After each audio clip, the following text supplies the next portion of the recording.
Hello everyone, today we talk about late Imperial Roman guards, looking fundamentally at the organization, broader patterns of, of employment, of even of armament in part, as tactical specialization of the Imperial guards from the time of Constantine the First to roughly Justinian, but even up to Heraclius, telling the truth. And this is in fact really just an introduction. We will make multiple videos on these topics in detail, covering for these guard units at least 10 videos I think we should make at some point. This is the first one. It's just to give, for the sake of a broader introduction, to say what are we talking about in the first place and following some pattern here in the story. So, as you know, the most famous Roman guards in general, popular culture at least, are praetorians, right? These were organized in imperial times into 10 cohorts stationed at Rome, each 1,000 strong, under an equestrian tribune and supported by the so-called equites singulares. There was a cavalry regiment of 1,000 men strong. Praetorians were 9 cohorts because 10 would have made an entire legion, and this was illegal to station within the Italian boundaries specifically.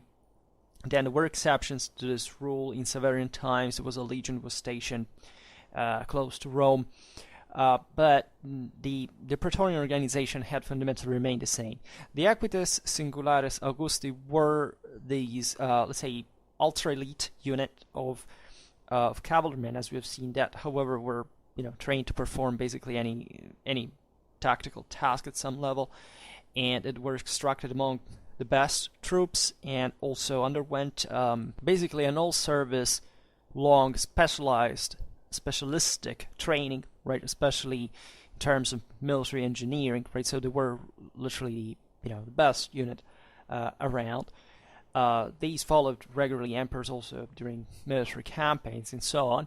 But an important thing I would say we've never discussed properly Roman guards in any time, but there is a bit the idea that maybe armament we'll skip in detail. We'll see it another time in the dedicated video. But the concept is, that these would have been kind of special units, even just in terms of equipment, and surely, these troops could access the best equipment, armament out there. But at the same time, they didn't actually differ from a tactical point of view from any other unit. Like, it's not that praetorians had specifically, a different equipment. I don't know, the rest of legionnaires. It was basically the same thing, just maybe better in quality, in quantity, supplies, and so on. But they were otherwise identical.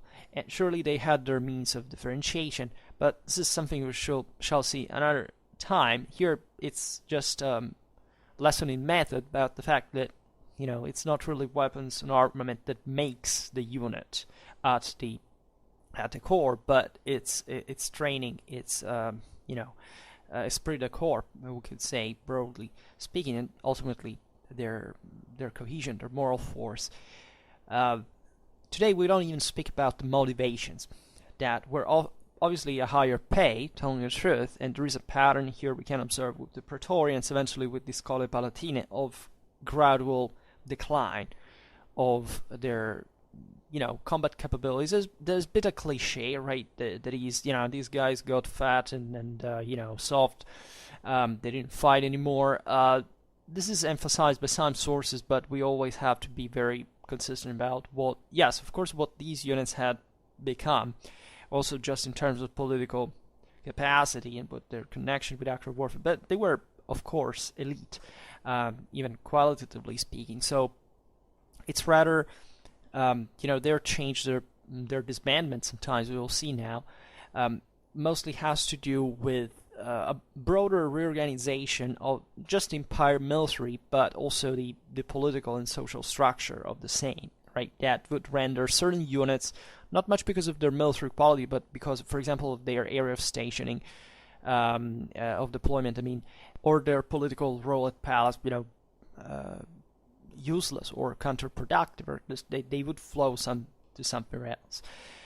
So this with the praetorians, the equites singulares, but with the creation of the tetrarchy, the praetorian cohorts were split between all the emperors, right? So these were scattered in a moment in which, as we'll see now, there were also other guard units, of course, around. There had been the creation of the comitatus in the, other capitals of the empire that had become de facto the same, even if Rome was formally still the one, and that had become so because of their military, their strategical significance, mostly across, in the hottest frontiers. We're talking about the Rhine, the Danube, especially the eastern front, the same. As we know, Constantine disbanded Maxentius' praetorians after the Battle of the Milvian Bridge in 312. Also, Licinius, and probably his own, Constantine's own, after Chrysopolis in 324. Right? Constantine is said to have dissolved, in fact, the Praetorian Guard and to have, made the Scalae Palatine take over on the role as of Imperial Guards. The Praetorians were not properly cancelled, right? The quality of these troops was recognized. The best units were integrated in the Scalae Palatine themselves. But the reason why the Praetorians were disbanded is mostly connected, as we'll see better some other time, to the idea that these itinerant comitatus, these imperial armies that moved along the frontiers now, didn't require much of another permanent corps station in Rome, and would become more flexible, even politically and strategically, to redeploy. Right. So it's not that Praetorians were taken out as just let's say as individuals. Right. They actually flowed into the Imperial Guards. You can't imagine what difference was there between a Praetorian and a member of the Scalae Palatine.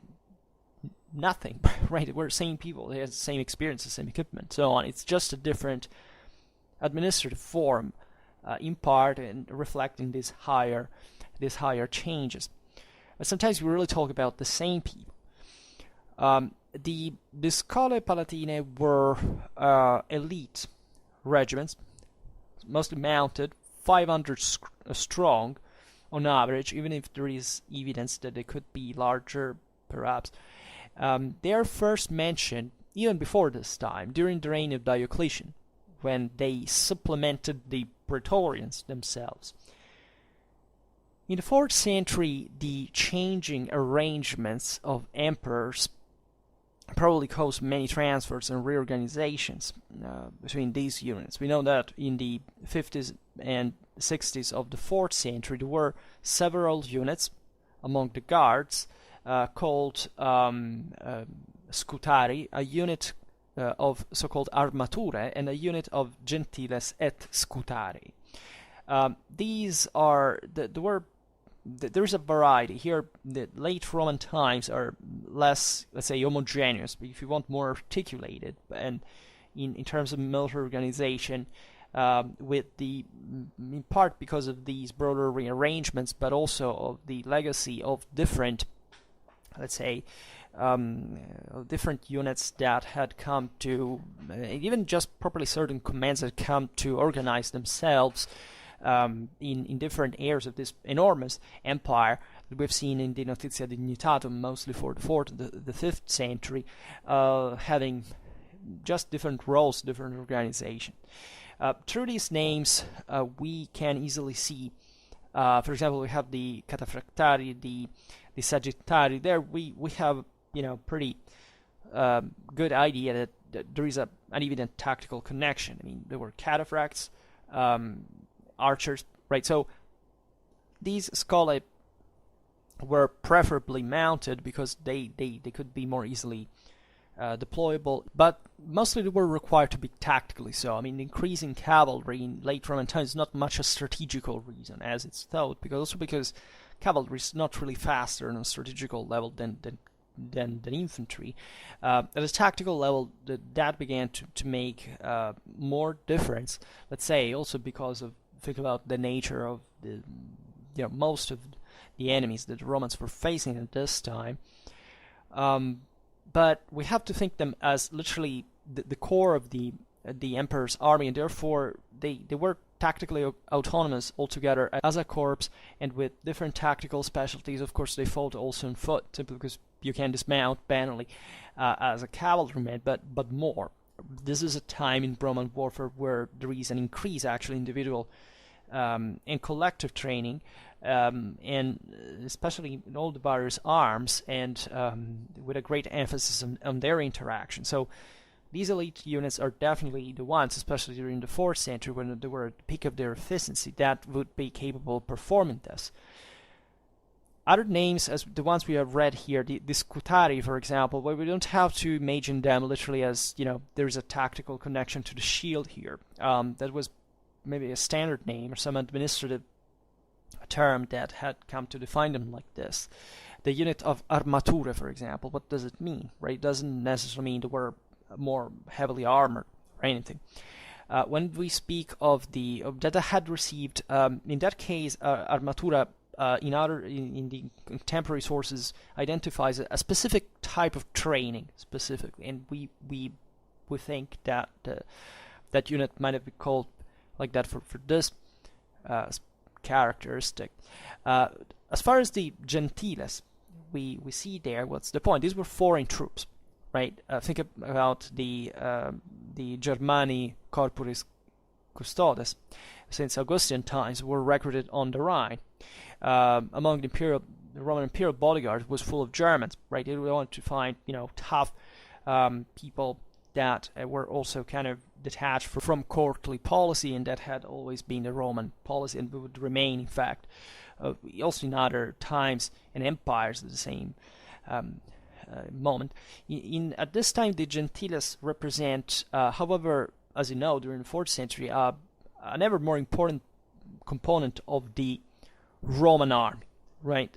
This was the moment in which the Romans had, we've seen it in that video on the Simmacari, right? Since the 3rd century, the Roman boundaries had been fully Romanized in terms of actual citizenship that had basically created a problem of recruitment, because that had been previously a system to which the same peregrini within the same Roman territory had struggled to win civic rights by participating to the army. Now the Romans do not have these elements anymore. Society is also kind of shrinking, and there's a lack of demographic resources, in part becoming more precious, and this serves also for labor force and so on. So many troops are mercenaries, are hired from across the Roman borders, and they become, also think about after Adrianople, massively injected, even not just as properly Roman troops, but as entire groups of peoples that kept doing what they had always done, even across the Roman frontier. That is, was either fighting against the Romans or for the Romans. That is, in some case, literally going in the Roman Empire to make a living as soldiers, and then, when they were discharged, to come back wherever they came from. It was pretty normal, right? And there is a tendency to increase at this time. We'll see it even with the buchelari, that all these private units, there is a consistent privatization of the same Roman military over this period of time. Were also very often foreign, right? There were many Romans as well. We can imagine the varied extraction in here, people that at this point had nothing much to lose, right? Some of these were protégés, were clients, servants even, right, of Roman lords, especially in the countryside, were becoming quite important as in terms of literally of levying capabilities for the same empire. And the public army, statal army. It is a complex chapter we haven't discussed. We will make a video on, but it's to be experienced even at this more statal level, in fact, of public units. Because, of course, this was no kind of nation state with strong coercive capacities like in contemporary times. This was, still a fluid system that was also unstable by a certain degree. and that was also split in different parts, was enormous at the time. So different solutions, pragmatical ones, personal ties, private connections were ever more on the fore. This will be particularly even, especially starting from the 5th century. Like during the 4th, Constantinian reforms had created fundamentally the strongest Roman army at that point, right? It was a much more advanced system, in spite of what many people believe of previous times. During the 5th, there was an objective decline, and by the 6th, we see a very disorderly situation that, however, has evolved on different patterns that are, at that point, quite evenly private. We'll see it better now in a while. By the end of the 4th century, the Notitia Dignitatum records 7 Eastern and 5 Western scholae. Right, these were different units, heterogeneously and independently, let's say, distributed between East and West. That would create them according to the local needs. The corps, as a whole, of the scholar was administered by the so-called Magister Officiorum, that would remain for a long time as such. That initially was, this happened seemingly started from Constantinian times. The Magister Officiorum, as even just the name tells you, that eventually, that, you know, the closer you go to the spring, chronologically speaking, the more it fits the Latin terminology. Eventually, I don't know, in Byzantine times you have these terms that maybe started with a meaning that have a completely different one. In Constantinian times, this was more of a civilian, administrative function rather than a military one.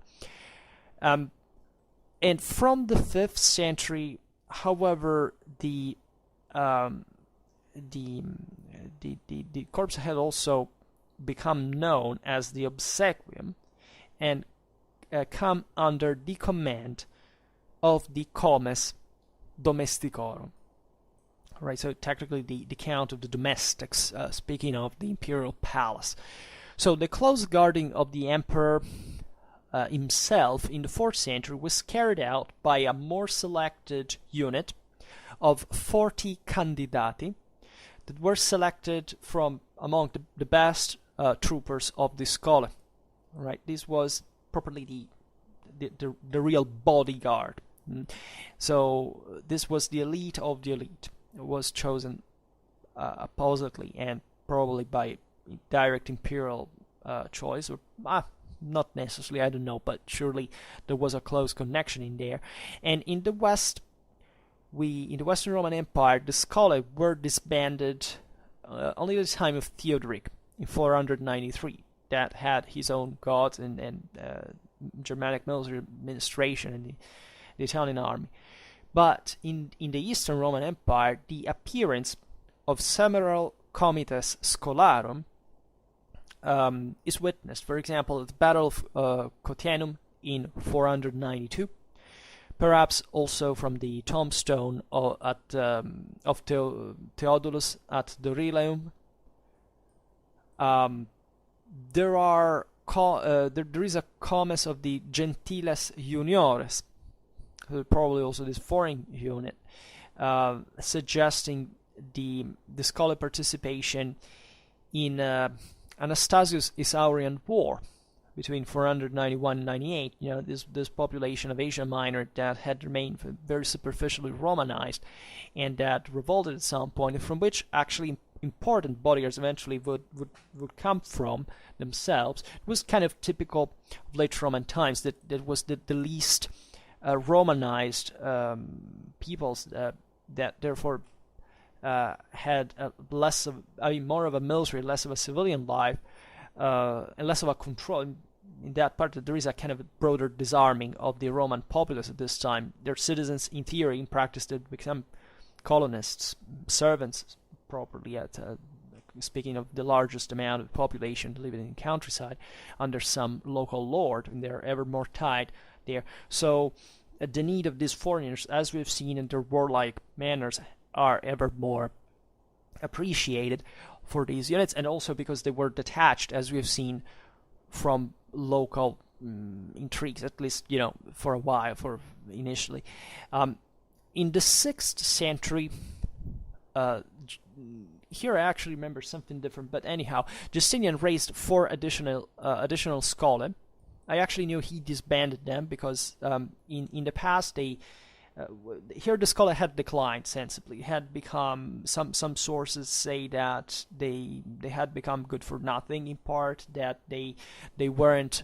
Within the fort they functioned well. Their wit, Amnianus speaks of them be present many battles and so on. Eventually it became kind of a business, an office. Those who levied these scholae was often done privately, did it in order to eventually speculate on the salary that they received from the emperor, so that basically once they got the commission, they would lesinate on the means, and these troops would be often under-equipped, demotivated, and they would actually pay. They would decrease even the pay there to avoid being sent into battle. This is a bit of a stereotypical picture we get. We think the scholar remained good units at the end of the day, but there is enough evidence to suggest that they decrease in importance. We'll see it better in a while with the excubitores founded by Leo I. So this it had brought also over time the emperors to increase the number of scholae in order to actually be paid by these scholae summoners to receive money from them, right? That tells you even just how imperial administration had kind of sunk some ties and would need to recur to such bribes, essentially to cash fast, but at the detriment of the quality of troops. This, in a world that was corrupted, as all pre-industrial systems were on a regular base, and kind of a mobster like the fashion. This was typical of every society, from the ecumenic empires to tribes. This was normal, right? The standards were not. Life sucked. Material culture was primitive. Production was often just barely above subsistence level. So it's obvious that units were never kind of a fully supplied, with full organic, functionally deployable, and so on. This is valid for every unit, but this decadence is perceived at some levels. As for the army in general, at least in its broader state of control and unity, it becomes ever more difficult to maintain. So at this point, we know that these scholae were still of military use, and they would last apparently up to 559, where they were used to defend Constantinople against a surprise Hunnic attack. But their worth was lower, even lower later in 626, when there was an attempt to divert their rations to regular troops during the Avar-Persian siege of Constantinople. Because of the decline of the scholae, was that this new unit, founded by Emperor Leo I, 457-474, foundation was between the 60s and the 70s of the 5th century, the excubitores, right? It was an imperial bodyguard originally of 300 strong. The unit was commanded by this positively appointed officer, the comes excubitorum, who reported directly to the emperor.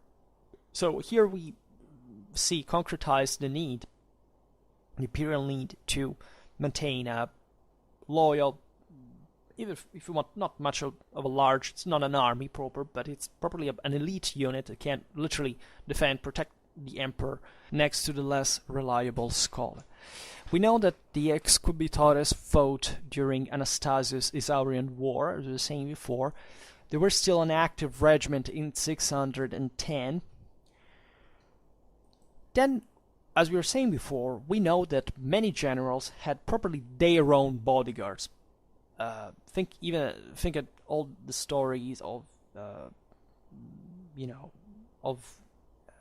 magistri autonomizing themselves, usurpers, all the mess that went on throughout these centuries. And of course, all these leaders, with warlords, had their own retinue on a regular base, right? So you don't need a state to have a military organization. These things come about by themselves. The Federati had their own bodyguards, and so on. But surely this happened at an increased and reached unprecedented levels.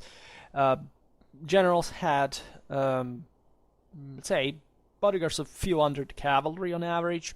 In the 5th and 6th centuries, these troops become known usually as buchelari, right? That took the name from the way that they were rewarded. These were fundamentally clientels, right?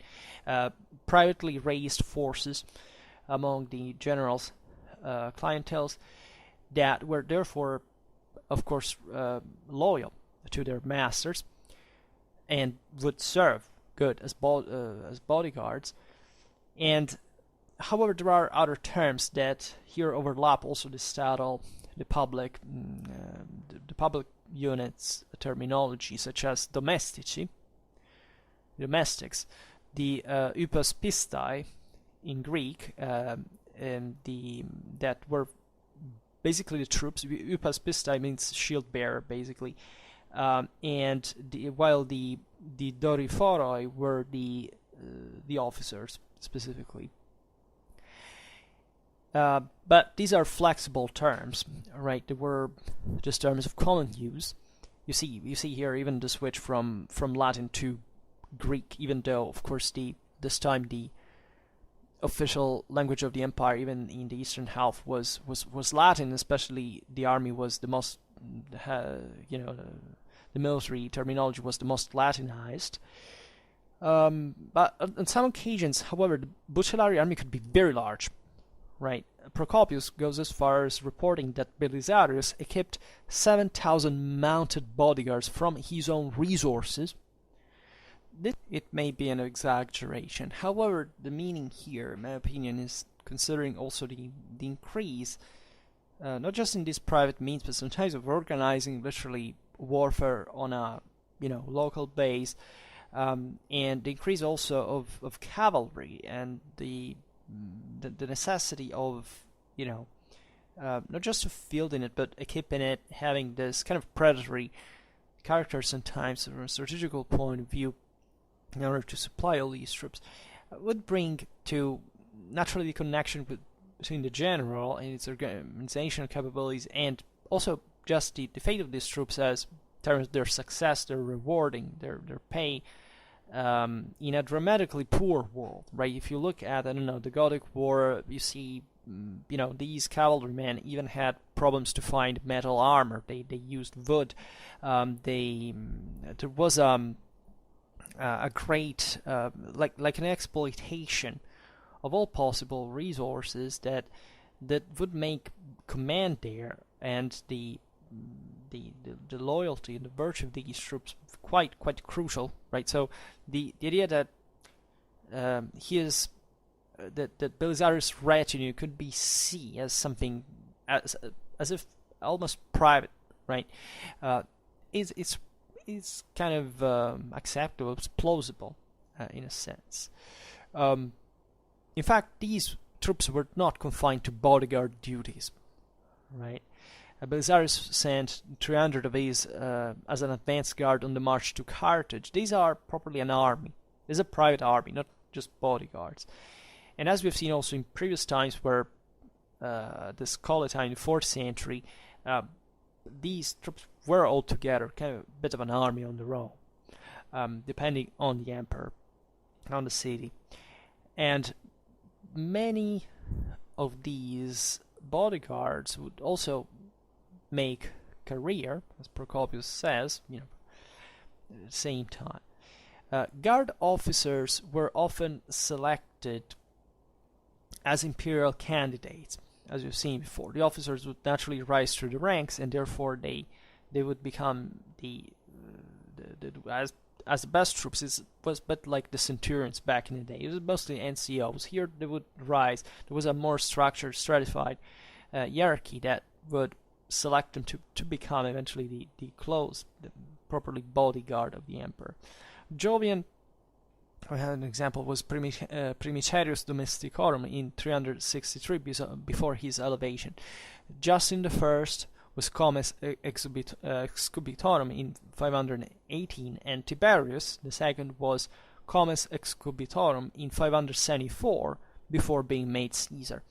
So in terms of coups and even of a career, and even here we see examples from the Schola, but even from the Excubitores, so that of course whoever bears arms there has the opportunity of seizing the right opportunity to rise even to the throne at this point. Also, having successful relatives helped making a career.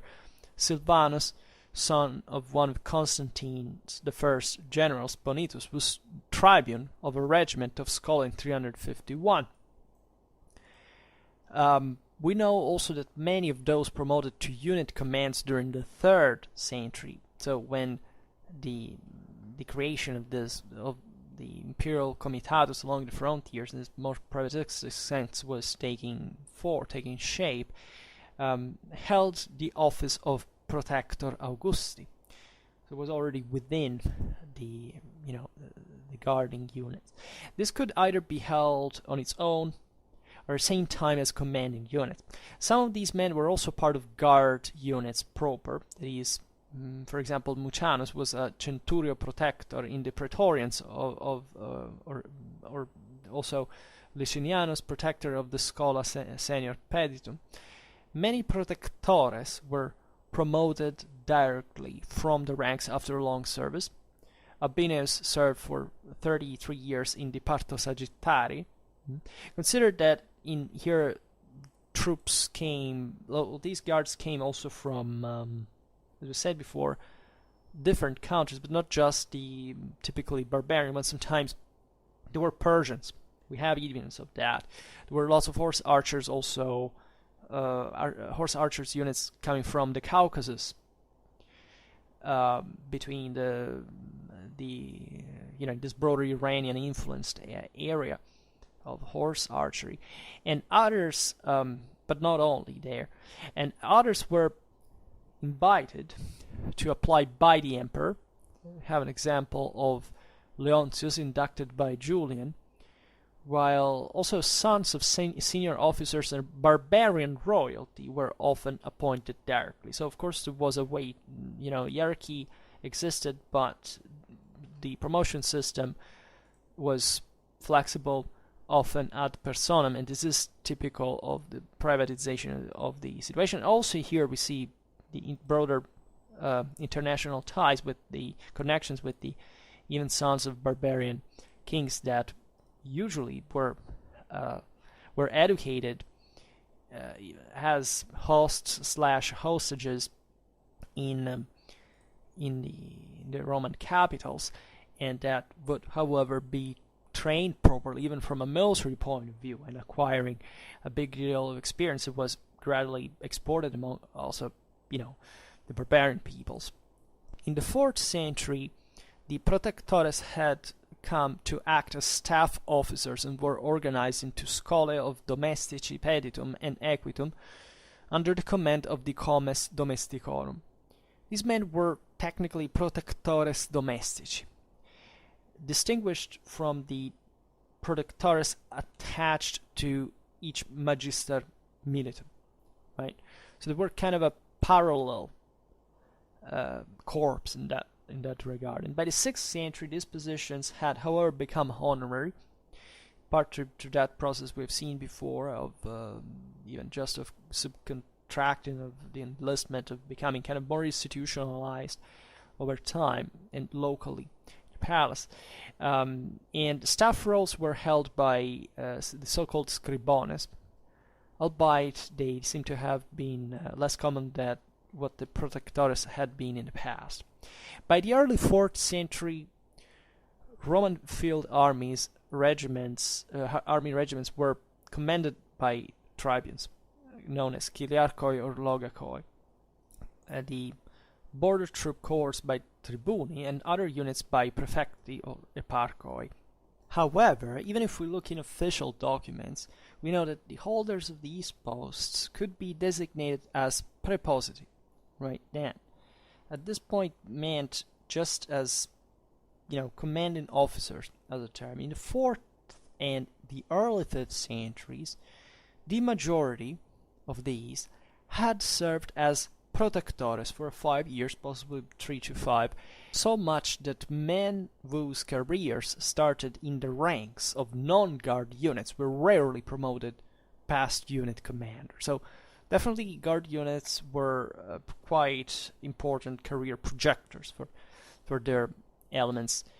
From the 5th century, with the gradual structuring of the protectores, unit commanders came either from direct commission or as a result of long service.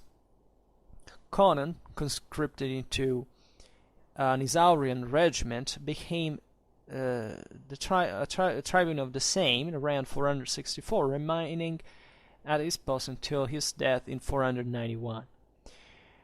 Generals could even promote their buchelari to become officers. Right, by the 20s of the 5th century, the commanders of the schola had been upgraded to comites.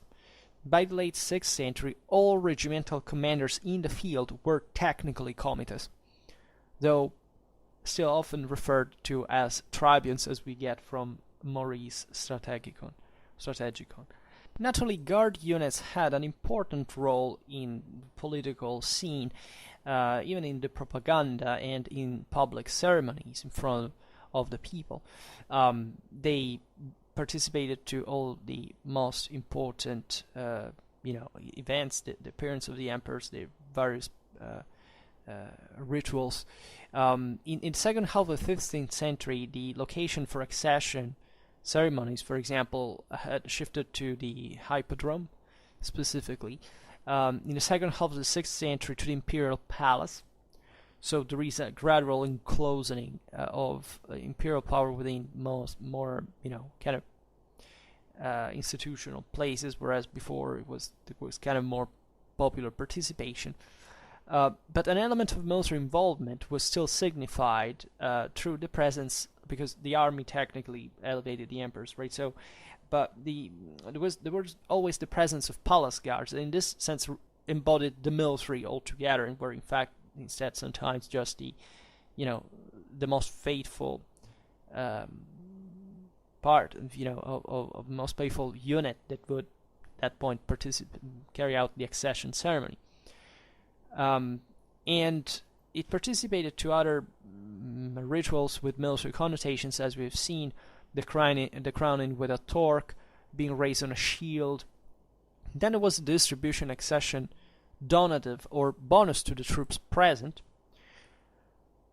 including the same guards. There is a passage from Zachary in the Ecclesiastical History, translated by Brooks, 899, stating, and on the 29th, whatever the day, the emperor assembled all the commanders of the forces and all the officers of the Scholarians, so the Imperial Guard and patricians, and he said to them, according to my regular custom, I wish to give a donative. Even this thing of the donative and the lack generally of a regular pay is towards late Roman times. Even before, it wasn't fully regular, right? It depended on many swings, but as we've seen with this increasing political instability, shortcomings, the thing became much more.